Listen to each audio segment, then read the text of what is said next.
Good morning प्यारे बच्चों। आज है डेट 30 जुलाई। हम वर्कशीट करेंगे 11वीं और हमारा सब्जेक्ट है सोशल साइंस। सोशल साइंस में भी आपके 3 पार्ट है, एक इकोनॉमिक्स है, फिर पॉलिटिक्स है और हिस्ट्री है। तो ये हमारा कौन सी बुक का टॉपिक है? ये डेमोक्रेटिक पॉलिटिक्स का आपका टॉपिक है। यहाँ पर आपकी क्लास है 10th। नाम लिखना है यहाँ पर अपनी क्लास टीचर का नाम लिखना है। तो आज का हमारा जो टॉपिक है, जो हमने पिछली वर्कशीट में किया था कि फेडरलिज्म होता क्या है। फेडरलिज्म क्या था कि जब हम पावर जो है उसको डिवाइड कर देते हैं, डिस्ट्रीब्यूट कर देते हैं, किसमें 2 लेवल्स पे या उससे ज्यादा डिस्ट्रीब्यूट कर देते हैं, 2 या 2 से ज्यादा लेवल्स में। ठीक है, तो the constitution of India provides a 3-fold distribution. तो यहाँ पे देखिए ये कह रहा है कि जो हमारा भारत का कॉन्स्टिट्यूशन है वो 3 फोल्ड में 3 जगह पर डिवाइड करता है पावर को। लेजिस्लेटिव पावर, लेजिस्लेटिव पावर क्या होती है बच्चा? लेजिस्लेटिव पावर का मतलब होता है कानून बनाने की शक्ति। कानून बनाने की शक्ति कि भाई कौन कौन से क्षेत्र में कौन कानून बनाएगा। अब ये भी आपको समझना है कानून बनाना कैसे। भाई अब जैसे आपका लॉकडाउन लगा, ठीक है, तो पीएम मोदी ने कह दिया कि भाई पूरे देश में लॉकडाउन लगेगा। फिर एक बार नोटबंदी हुई थी, तो नोटबंदी रात को कह दिया गया कि भाई कल से जो है 500 के नोट बंद हो जाएंगे और जिनको एक्सचेंज कराना है वो बैंक में जाके एक्सचेंज करा ले। तो ऐसा कुछ हुआ था। तो ये तो किसने किया था? पूरे देश में ऐसा हुआ था। ऐसा नहीं था कि एक स्टेट में ऐसा हो रहा है, पूरे देश में ऐसा हो रहा था। तो ये अधिकार किसके पास है? ये अधिकार जो सेंटर में सरकार बैठी है। अभी जिन बच्चों ने पिछला लेक्चर नहीं किया है तो ये लेक्चर उनको थोड़ा कम समझ में आएगा, तो इसलिए बच्चों वर्कशीट नंबर 10 एक बार चैनल से जाके कर लो, जो नए जुड़े हैं, क्योंकि रोज चैनल पर 1000 के करीब बच्चे जुड़ रहे हैं। तो जो बच्चे नए जुड़ रहे हैं उन्होंने हो सकता है ये वर्कशीट ना की हो, तो प्लीज ये वर्कशीट कर लो, उसी के बाद ही आपको टॉपिक समझ में आएगा। ठीक है ना। तो अब सेंटर के पास ये पावर थी, तो इसी तरीके से कौन सी चीज में, ठीक है, कौन कानून बना सकता है, इसके लिए 3 लिस्ट दी हुई है हमारे संविधान में। एक तो यूनियन लिस्ट दी हुई है, पिछले में भी मैंने आपको समझाया था। यूनियन लिस्ट में क्या होगा, यानी यूनियन लिस्ट को आप कह सकते हो सेंटर वाली लिस्ट, ठीक है, जिसमें सेंटर का अधिकार होगा। स्टेट लिस्ट जिसमें जो राज्य हैं उनका अधिकार होगा, और कंकरेंट लिस्ट।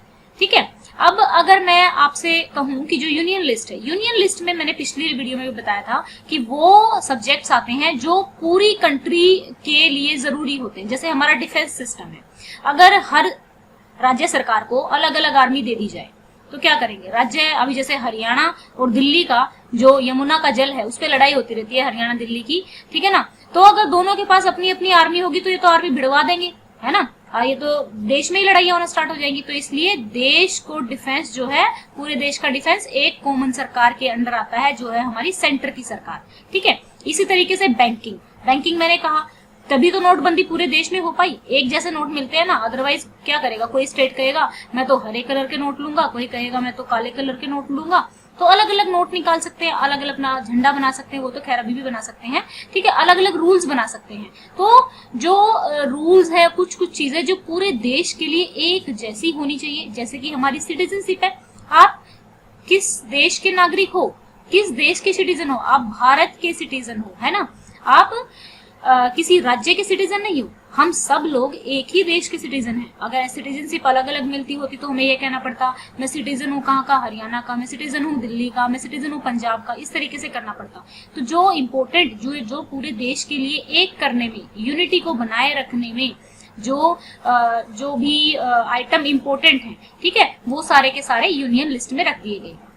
तो union list include subject of national importance, जो नेशनल इंपोर्टेंस, ये वर्ड आपको याद रखना है। Union list, national importance. मैं हर वीडियो में कहती हूँ, अपनी जो कॉपी में भी जब आप लिखते हो ना, तो इनको या तो हाइलाइटर से हाईलाइट कर दिया करो, या आपके पास कलर होते हैं उससे कलर कर दिया करो, क्योंकि जब आपका एग्जाम होगा तो आप फटाफट इन कीवर्ड्स से आपको याद आ जाएगी।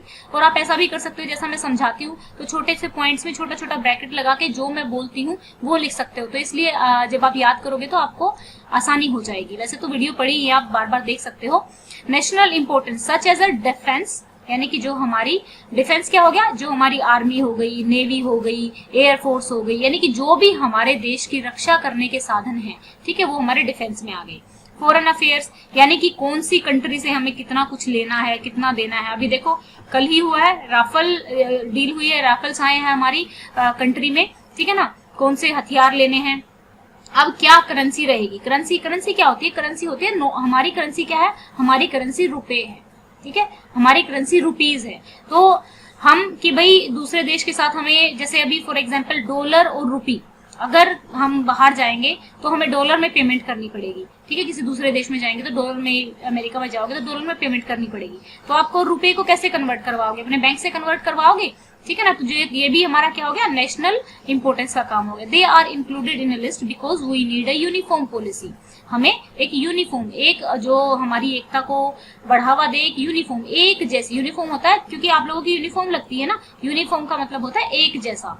On this matter throughout the country, the union government alone can make law relating to this subject mentioned in union list। तो जो गवर्नमेंट, यूनियन गवर्नमेंट होती है जो सेंटर में होती है, जो अब जैसे मैंने आपको पिछली बार बताया था, जो पीएम के नीचे जो पार्लियामेंट में जो हमारी सरकार होती है, पार्लियामेंट में जो हमारी सरकार होती है वो हमारी यूनियन गवर्नमेंट होती है। और जो आपकी लेजिस्लेटिव, जो विधानसभा में होती है, जहाँ पे सीएम होते हैं, मुख्यमंत्री होते हैं, वो हमारी स्टेट, अलग अलग स्टेट की अलग अलग सरकार होती है। तो मैं फिर से बोल रही हूँ, जिन लोगों को ये लेक्चर समझ नहीं आ रहा है तो एक बार वर्कशीट नंबर 10 देख लीजिए, आपको ये अच्छे से समझ में आ जाएगा कि हम किस बारे में बात कर रहे हैं। तो ये हो गया। अब हम चलते हैं स्टेट लिस्ट में। State list contain subject of state and local importance, ठीक है। अब जैसे पुलिस है, ट्रेड है, ठीक है, कि कौन सी पुलिस को कितनी पे दी जाएगी, क्या क्या अधिकार होंगे उस पर पर्टिकुलर स्टेट की पुलिस के। अच्छा चलो ये बताओ मेरे को कि आप दिल्ली के हो सब बच्चे, तो दिल्ली की पुलिस किसके अंडर आती है। दिल्ली पहली बात तो एक राज्य नहीं है, दिल्ली एक स्टेट नहीं है, क्या है, दिल्ली एक यूनियन टेरिटरी है, ठीक है। तो दिल्ली कि जो राज करते हैं वो लेफ्टिनेंट गवर्नर करते हैं और इसके सीएम भी करते हैं, ठीक है ना। और इन दोनों के ऊपर एक तरह से लगा लो हमारे हो गए प्रेसिडेंट, ठीक है। तो अल्टीमेट पावर प्रेसिडेंट से आ रही होती है। तो दिल्ली की, क्योंकि दिल्ली राज्य नहीं है, तो जो इसकी पुलिस है, ठीक है, इसकी जो पुलिस है वो भी इसके अंडर नहीं आती, वो सेंटर के अंडर ही आती है, ठीक है। ये एक एक्सेप्शन है, ये जस्ट मैंने एक्स्ट्रा इन्फॉर्मेशन के लिए बताया है। लेकिन जो बाकी राज्य हैं उनकी पुलिस के अधिकार, की पुलिस को कितना अधिकार होगा, पर्टिकुलर जो पुलिसमैन है उसकी कितनी सैलरी होगी, ये सब चीजें एक राज्य अपने अपने, हरियाणा अपने राज्य की डिसाइड करेगा, पंजाब अपने राज्य की डिसाइड करेगा। लेकिन जो चीज सेंटर में होगी ना, अगर आप फॉर एग्जांपल आपको सेंटर की जॉब मिली, सेंटर की जॉब क्या होगी, पूरे देश में अगर आपको सेंटर की जॉब मिलती है तो आपकी सैलरी एक जैसी होगी। लेकिन अब एक जो टीचर है, ठीक है, अब दिल्ली के जो टीचर हैं उनकी सैलरी अलग हो सकती है, हरियाणा के जो टीचर हैं उनकी सैलरी अलग हो सकती है। तो अलग अलग जो राज्य हैं उनको अलग अलग क्या है, सैलरी या फिर जॉब की रिक्वायरमेंट की भाई इतनी हम एज रख रहे हैं, वो रखने का अधिकार है। अब एग्रीकल्चर है, खेती के क्या कानून होंगे। अब देखो खेती भी हर राज्य में कहाँ कैसी है, हर राज्य में बच्चा अलग अलग खेती है, क्योंकि अलग अलग प्रकार की मिट्टी है। ज्योग्राफी में आपने पढ़ा होगा ना कि अलग अलग प्रकार की मिट्टी है, काली मिट्टी है, ब्लैक सोइल है, रेड सोइल है, लेटराइट सोइल है। तो एक पर्टिकुलर राज्य ही उन चीजों को एड्रेस कर सकता है। The state government alone can make law relating to the subject mention. अब स्टेट लिस्ट पर सिर्फ स्टेट ही कानून बना सकता है, ठीक है। और डिटेल में नहीं जाते हैं, आपको इतना ही पढ़ना है कि हमारी तीसरी लिस्ट हो गई कौन सी, इसमें दोनों बना सकते हैं, दोनों बना सकते हैं। कौन, सेंटर की सरकार भी बना सकती है और स्टेट की सरकार भी इस पे कानून बना सकती है। तो ये कौन कौन से सब्जेक्ट हैं। Concurrent list includes subject of common interest to both union and government as well as the state government। जैसे कि एजुकेशन हो गया, फॉरेस्ट हो गया, ट्रेड यूनियन हो गया, मैरिज यानी कि क्या एज होगी मैरिज की, ठीक है, कितनी एज लड़कियों की, कितनी एज लड़कों की होगी, क्या रूल फॉलो किए जाएंगे, डाइवोर्स किस तरीके से होंगे, क्या क्या रूल्स हैं, ठीक है ना। एडॉप्शन मतलब कि भाई अगर कोई बच्चा गोद लेना चाहता है तो उसके दोनों ही बना सकते हैं। अगर स्टेट चाहे तो स्टेट भी बना सकता है और यूनियन चाहे तो यूनियन भी बना सकता है। अगर आप पूछोगे कि मैम दोनों ही बना दे तो किसका मान्य होगा, दोनों बनाओगे कंकरेंट पे तो यूनियन लिस्ट का मान्य होगा, ठीक है। यूनियन लिस्ट की ज्यादा महत्वता होती है, सॉरी यूनियन लिस्ट का कह रही हूँ, सेंटर वाली सरकार का मान्य होगा, ठीक है। अगर सेंटर भी कंकरेंट लिस्ट पर बना देता है और स्टेट भी बना देता है तो जो यूनियन ने बनाया है वो मान्य होगा, ठीक है। बाकी कई बार कंफ्लिक्ट भी हो जाते हैं। Both the union as well as the state government can make law on the subject mention in the list if their law conflict with each other. अगर उनके कंफ्लिक्ट हो जाते हैं तो the law made by the union government will be prevail, यानी कि महत्वता किसकी होगी, अगर दोनों ही बना देते हैं तो किसका माना जाएगा, यूनियन गवर्नमेंट का माना जाएगा। ठीक है। अब ये हो गए हमारे क्वेश्चंस। तो हमने क्या पढ़ा आज, एक बार रिवाइज कर लेते हैं, फटाफट रिवीजन कर लेते हैं रफ पेज पे। तो एक बार हम रिवीजन कर लेते हैं रफ पेज पे कि हमने क्या पढ़ा। आपको पूरी वर्कशीट में से सिर्फ 6 ही लाइनें याद रखनी है, ठीक है। तो पहले क्या किया, क्या बात हुई, 3 फोल्ड में 3 फोल्ड डिस्ट्रीब्यूशन है, 3 फोल्ड डिस्ट्रीब्यूशन दिया हुआ है इंडिया के कॉन्स्टिट्यूशन में। तो पहला हमारा क्या है, पहली कौन सी लिस्ट है, यूनियन लिस्ट है, ठीक है। ऐसे नोट्स बना सकते हो आप अपनी कॉपी में, लिख लेना यूनियन लिस्ट है। डायग्राम बना लेते हैं ना, तो डायग्राम से हमें चीजें जल्दी याद हो जाती है। यूनियन लिस्ट हो गई। फिर तीसरा हमारा कौन सा फोल्ड है, तीसरा हमारा कॉन्करेंट लिस्ट है, ठीक है। एक एक एग्जाम्पल, जैसे इसमें क्या था, एक तो एजुकेशन था, ठीक है, और क्या था, मैरिज था, कोई गोद लेना चाहता है, ठीक है, एडॉप्शन था, और स्टेट लिस्ट में आपका क्या क्या था, पुलिस था, ट्रेड था, एग्रीकल्चर था, ठीक है। और यूनियन लिस्ट में डिफेंस था, बैंकिंग था, और आपका क्या होगा, डिफेंस हो गया, बैंकिंग हो गया, सिटीजनशिप हो गया। तो यही हमने पूरा पढ़ लिया है, ठीक है। ये हमारे 3 चीजें हैं, यही आज का आपका टॉपिक है। अगर बात की जाए कि कंकरेंट, यहाँ पे आपको साथ में लिख लेना है, यूनियन लिस्ट पे कौन बना सकता है, सेंटर की सरकार, यूनियन गवर्नमेंट लिखना। मैं लिख देती हूँ यूजी, ठीक है। चीजें क्या होती है, यूजी, अपने एक्रोनियम आप बना सकते हैं। यूजी मतलब यूनियन गवर्नमेंट, यहाँ पे एसजी मतलब स्टेट गवर्नमेंट, यहाँ पे एसजी एंड यूजी दोनों बना सकते हैं। लेकिन अगर कंफ्लिक्ट हो जाए, अगर इफ कंफ्लिक्ट, ठीक है, इफ ये शॉर्ट नोट्स जो है ना, अगर आप अभी से बनाना सीख लोगे ना बेटा, तो क्या होगा, ये आपको पूरी लाइफ काम आएगी। अब देखो, एक तो मेरे को इतना बड़ा पूरा का पूरा पेज पढ़ना पड़ेगा काम करने के लिए, ये पूरे सारे वर्ड्स पढ़ देंगे एग्जाम में जाने से पहले। एक में बस ये मैंने डायग्राम बनाया और इसको मैंने पढ़ लिया अपना। अगर कंफ्लिक्ट होगा तो किसकी मानी जाएगी, कंफ्लिक्ट हो गया तो कौन जीतेगा, कंफ्लिक्ट हो गया तो हमारी जो यूनियन गवर्नमेंट है वो जीतेगी, ठीक है। अगर दोनों ने ही कानून बना दिया इस वाली लिस्ट पे, देखो इस वाली में स्टेट बना सकता है, इस वाली में यूनियन जो हमारी गवर्नमेंट है, सेंट्रल गवर्नमेंट है, वो बना सकती है कानून। अगर इस पे दोनों बना सकते हैं। अब कुछ ऐसे भी सब्जेक्ट्स हैं, कुछ सब्जेक्ट्स यानी कि कुछ एरियाज ऐसे हैं जिनमें ये डिफाइन नहीं किया हुआ कि कौन बनाएगा, जिनमें ये डिफाइन नहीं किया कौन बनाएगा, तो वो जो रह गई, जो सब्जेक्ट डिफाइन नहीं किए, तीनों लिस्ट में ही नहीं है, किसी भी लिस्ट में नहीं है तीनों में से, तो कौन बनाएगा, उस पर यूनियन गवर्नमेंट बनाएगी कानून, यूनियन गवर्नमेंट कानून बनाएगी। और बच्चों क्या होगा कि जो, जैसे कि अगर आप पूछो कि मैम एग्जाम्पल दे दो, अब आप तो है नहीं, आपकी तरफ से मैं ही क्वेश्चन पूछ लेती हूँ कि एग्जाम्पल दे दो इसका, कि भाई कौन सा ऐसा लिस्ट है, टैक्स जो है हमारा किसी में भी नहीं है, तो टैक्स हम कहाँ कर सकते हैं, हम रेजिडरी पावर जो होती है हमारी, जो बच गई, जो यूनियन गवर्नमेंट के पास है, उसमें लगा सकते हैं। तो बच्चों ये हो गई हमारी आज की वर्कशीट। अभी एक बार फटाफट कर लेते हैं क्वेश्चंस, ओके। अब वो पूछ रहा है, पहली बात तो देखो, मैं आप लोगों को जो क्वेश्चन लिखवाती हूँ, जो आंसर लिखवाती हूँ, वो जस्ट मैं मॉडल आंसर लिखवाती हूँ, सो दैट कि एक तो पहली बात हो कि आप लोग क्लास में नहीं हो, तो अगर क्लास में होते तो आप लोग आंसर लिखते, हम चेक कर सकते थे आसानी से, आपको बता सकते थे कहाँ पर गलत है। तो यहाँ पर हम आंसर आपको एक फॉर्मेट प्रोवाइड कर देते हैं, आपको एग्जैक्ट नहीं कॉपी करना है। अगर आप एग्जैक्ट कॉपी करने लग जाओगे ना, तो फिर आपका डेवलपमेंट नहीं होगा, ठीक है। आप अपने, मैं हमेशा कहती हूँ कि जो हमारा माइंड है वो एक मसल है, ठीक है, उसकी जितनी एक्सरसाइज कराओगे वो उतना क्या होता जाएगा, तेज होता जाएगा, ओके। तो आपको लिखना तो है ही, मतलब जो मैं आंसर लिख रही हूँ वो तो लिखना ही लिखना है, लेकिन उसमें थोड़ा मॉडिफाई करके लिखो अपना आंसर, कि आपको क्या समझ में आया। अगर आप अपना आंसर नहीं लिखोगे तो फिर हमें कैसे पता लगेगा, आपकी जब हम कॉपी चेक करेंगे तो आपने तो मेरा ही आंसर टेप दिया है, तो फिर मैं उसमें क्या चेक करूंगी, है ना। तो आप अपना आंसर लिखोगे कि आपको कितना समझ में आया है, ओके। तो चलिए, in Indian federal system of government centre is more powerful. वो पूछ रहा है क्या जो इंडियन फेडरल सिस्टम है गवर्नमेंट का, सेंटर क्या है, ज्यादा पावरफुल है, क्यों, explain with the example. Yes,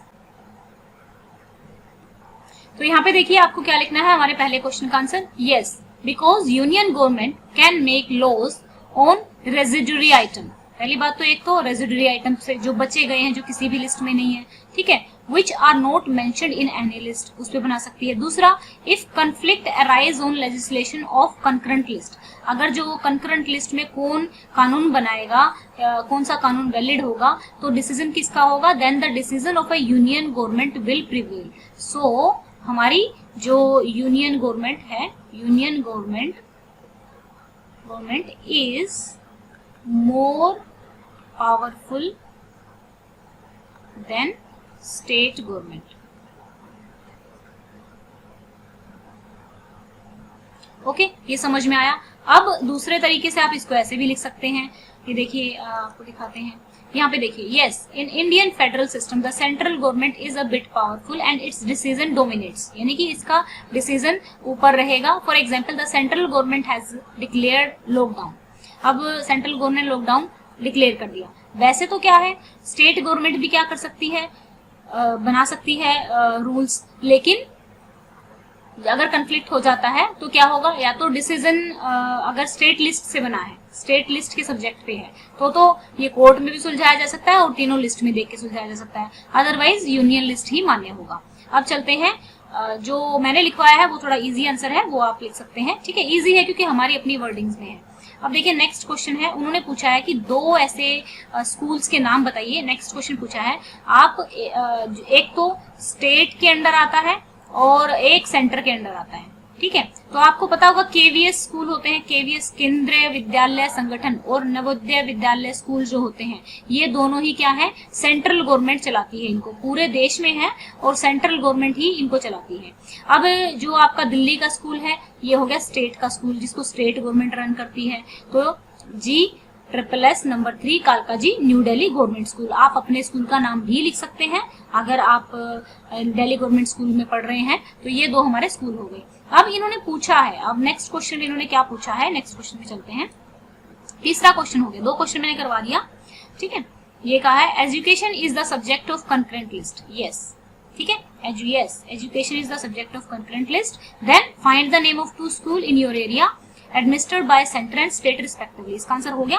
अब थर्ड पे चलते हैं, find a subject which is not the part of either of list, आपको ऐसे सब्जेक्ट का नाम फाइंड करना है जो किसी भी लिस्ट में नहीं आता है, वैसे मैंने समझा दिया है। तो चलिए आंसर इसका देख लेते हैं एक बार। वैसे ये आपको आर्टिकल लिखना चाहो तो लिख सकते हो, अदरवाइज लिखने की जरूरत नहीं है, ठीक है, ये याद आपको रखना जरूरी नहीं है, यहाँ से कर सकते हो। The constitution of India says that parliament has exclusive power to make any law with respect to any matter not enumerated in list second. जिन लोगों को एनुमरेटेड वर्ड मुश्किल लग रहा है वो मेंशन लिख सकते हैं, नोट मेंशन्ड इन, ठीक है, और जिनको मेंशन भी मुश्किल लग रहा है नोट रिटन इन लिख सकते हैं, ठीक है।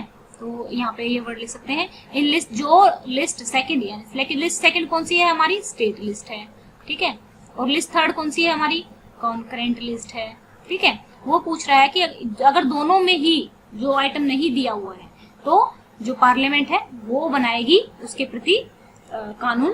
तो सच पावर, ऐसी power include the power of making any law imposing A tax not mention in. तो देखिए टैक्स का मैंने यहाँ पर आपको एग्जांपल दे दिया है। तो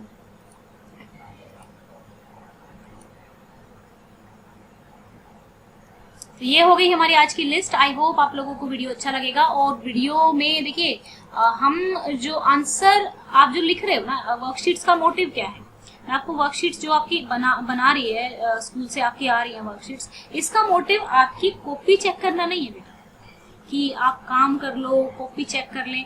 इसका मतलब आपकी पढ़ाई आपको सिखाना है, ठीक है। अगर आप कॉपी टेप रहे हो, ठीक है, कॉपी में सारा आप लिख रहे हो, उतार देते हो ऐसे कैसा, और आप अपने दिमाग से कुछ भी नहीं कर रहे हो, तो उससे हो क्या रहा है, आप जिस काम के लिए आपको पढ़ाया जा रहा है वो आप नहीं कर रहे हो सकता है जितनी कॉपियां आप कर रहे हो उसकी कोई वैल्यू ना हो जब तक आप सीखोगे नहीं।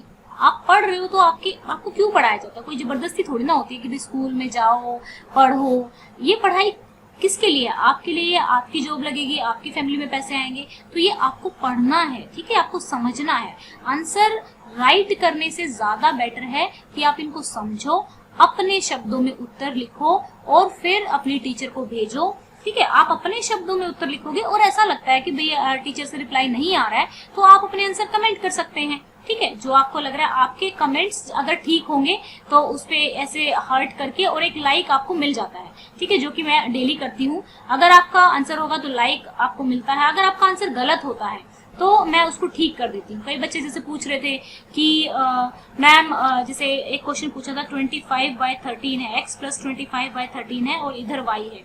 तो उसने मुझसे पूछा कि मैम अगर मैं इसको उधर लेके जाऊंगा ना तो ये मेरा y -13/25 उल्टा हो जाएगा। ठीक है, तो मैंने उसको कमेंट में ही बताया कि ये प्लस में है, अगर ये मल्टीप्लाई में होता तो ऐसे उल्टा होता, लेकिन प्लस में है तो माइनस हो जाएगा।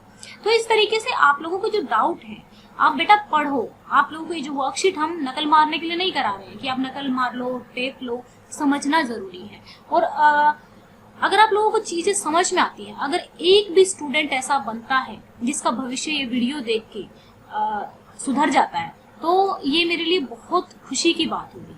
और ये वीडियो शेयर जरूर किया करो। अगर आपको लगता है कि भाई हम अच्छे से करा रहे हैं, आप लोगों को चीजें समझ में आ रही है और बच्चों को भी समझ में आएगी, तो हमारा देश और अमीर बनेगा, हम लोग और अच्छा जीवन जी सकेंगे। ठीक है, तो सब बच्चों को ये वीडियोस पहुंचाया करो, शेयर करना, ताकि सब बच्चों के पास ये पहुंच सके। व्हाट्सएप में, आप फेसबुक पे, किसी भी तरीके से शेयर कर सकते हैं।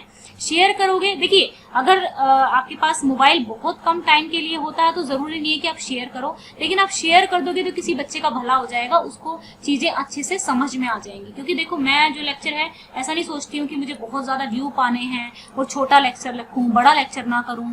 मैं उतना ही लेक्चर रखती हूँ जितना आपको समझाने के लिए जरूरी होता है। ठीक है, अब छोटा करने के चक्कर में कि छोटे के ज्यादा व्यू आते हैं, बड़े के कम व्यू आते हैं, तो वो मैं नहीं कर सकती। अगर एक कंसेप्ट आपको नहीं समझ में आया एक वीडियो में, तो फिर छोटा या बड़ा करने का उसको कोई फायदा नहीं है। आई होप आप लोगों को जो मैं चीज बोल रही हूँ वो समझ में आई होगी।